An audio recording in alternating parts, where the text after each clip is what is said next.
Yeah, it's not just that the Pokemon Legends, like, Pokemon designs are bad, it's the entirety of the game design.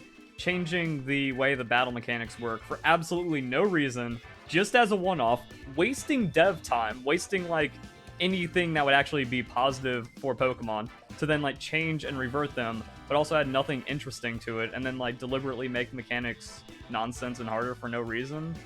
Like, however that damage calculation worked just never made any sense. So the only way Pokemon Legends Arceus became interesting is by throwing away everything Pokemon has ever made or done or established arbitrarily. And then saying, nah. And then throwing Pokeballs were just awful. Like, the auto lock spikes it into the ground. The catch rates made no sense.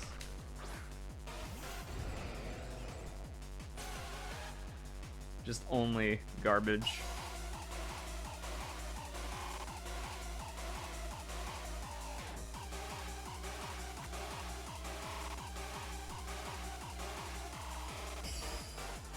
U-turn. He didn't want it. He didn't like the way that looked.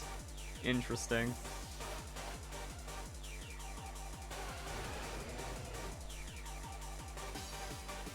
You can't Final Gambit as your last Pokemon, so the U-turn is risky.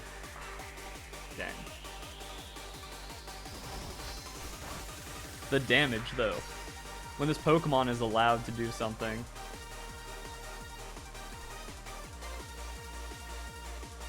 We don't survive neutrally is the problem.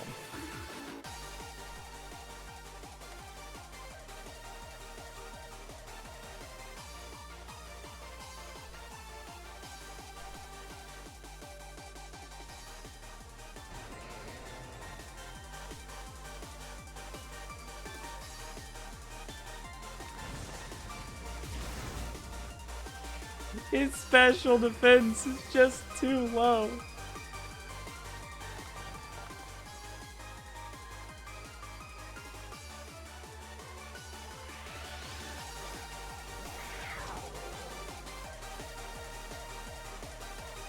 Oh man, what do we do? Sacred Sword is kind of weird because if he goes into Annihilate, shit goes sideways. Ice Spinner might not be enough to KO. We're Adamant though. That should, we'll just see it get done. Oh, okay. Okay. No Scarf? No shenanigans?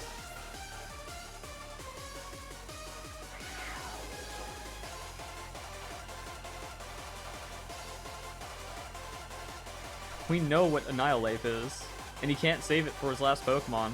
So the only thing he can do here is Final Gambit me on the Annihilate.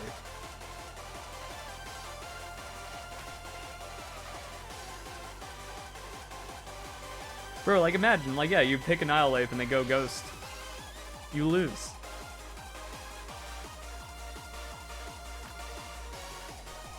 You have to U-turn out. And like, it's not like Scarf Rage Fist is gonna get you anywhere. But it's a Golem. Interesting. Or we just go Ice Spinner anyways.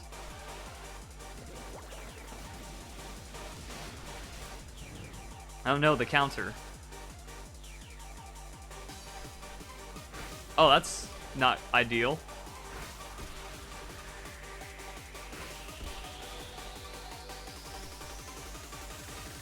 Unlucky, dude. Does this thing have like a secret Sucker Punch I need to know about?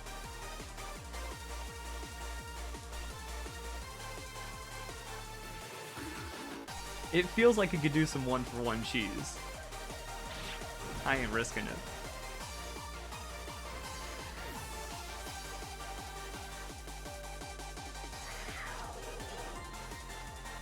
That seems like some fear shenanigans.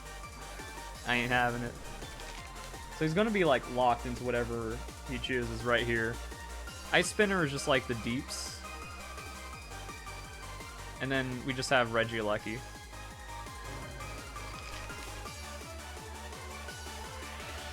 We also have a Sucker Punch and a Scarf, so we just get this. Yo, also, that would like undo a Final Gambit lead. But he has to like all in Rage Fist. Which Might... Nah, I'm like, Regieleki's frail. But Regieleki is not dies to Scarf Rage Fist frail.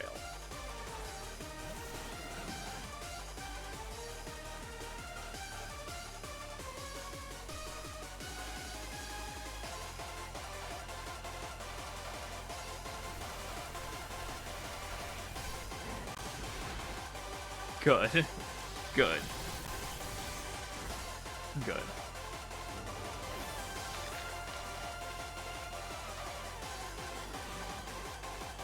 Oh, man.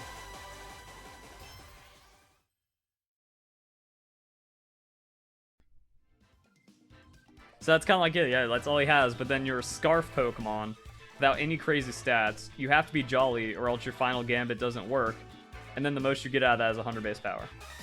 Still like 1-2% English players and then dominated by Japanese ladder. They don't want to play in these games.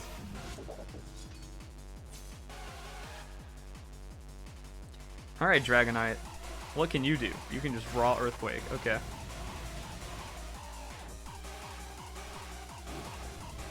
Banded Dragonite, maybe for that Earthquake.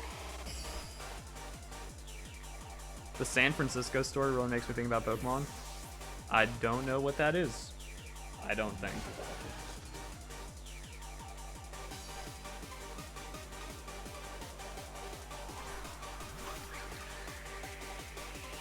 Okay. Ogerpon shenanigans. We can get our Sucker Punch in.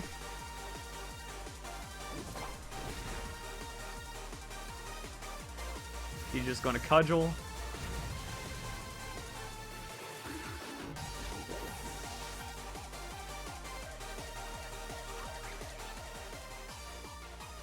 Sheen Pow comes in. We hit him with the Ice Spinner.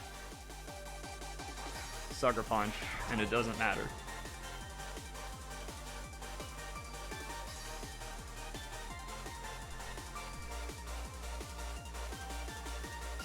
Ooh. Why, though? Also, if it doesn't show Blood Moon, then that means we win with Regieleki.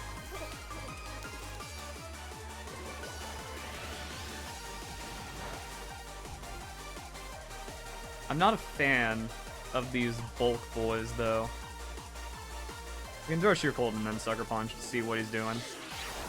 Bro, he mad.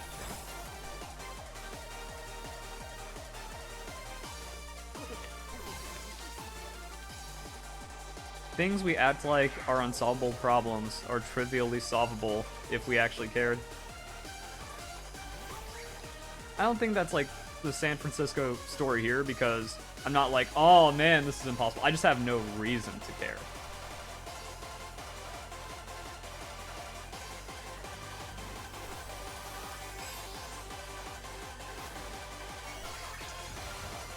Alright.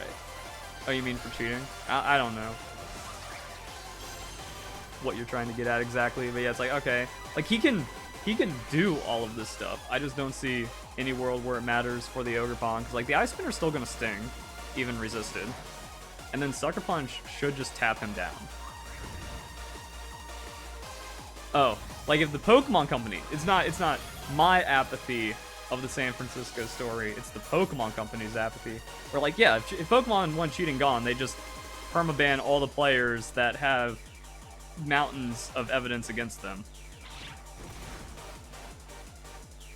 We're just like, permaban Wolfie, and then they lose everything. But like, again, like, it seems bad when you have to ban all of your players and you have to like start from the ground up. But when you do it, when you just pull the band-aid, like if they just ripped the band-aid in 2016 where I discovered that Wolf used like an entire hack team and the Raichu and all that, then we could have rebuilt long before this point and everything would have been okay. And then just also ban all the other cheaters. Ray Rizzo, Cybertron, but just corruption. So the problem is like the corruption of the TPCI covering up all the cheating problems from the Pokemon Company. It gets exposed at Japan, but then doesn't get enough coverage. A lot of other weird stuff. And unfortunately, like, the Nintendo Switch is hacked, and technically, like, even with perfect hack detection, it would be impossible to detect perfectly hacked Pokemon, which is what's happening now with VGC after Worlds. But you just permaban all the cheaters, you actually enforce cheating, and Pokemon explodes overnight and then gets bigger and better than ever before.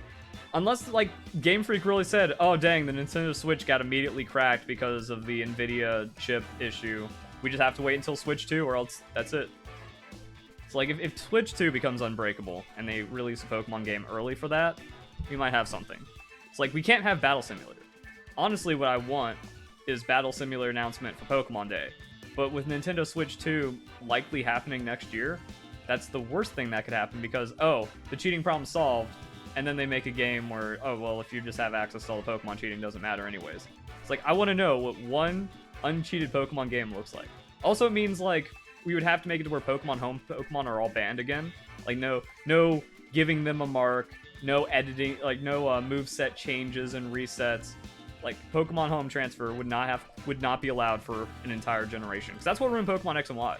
Pokemon X and Y came out, I got top 20 in singles, I think, and I got like 12th place in doubles for like the first ranked season in Pokemon X and Y. I beat the second ranked player. That's because I was just better than everyone because I could breed my team fast and then I could go up against fair competition, and I was dumpstering almost everyone. I lost to 6th place, beat 2nd place, ended up around 12th. Cool. And then singles was also the same thing. So it's like, if they had a Pokemon game and then Pokemon Home launches 4 months after, that means we only have 4 months of pure Pokemon once again to get a brief moment like in 2013.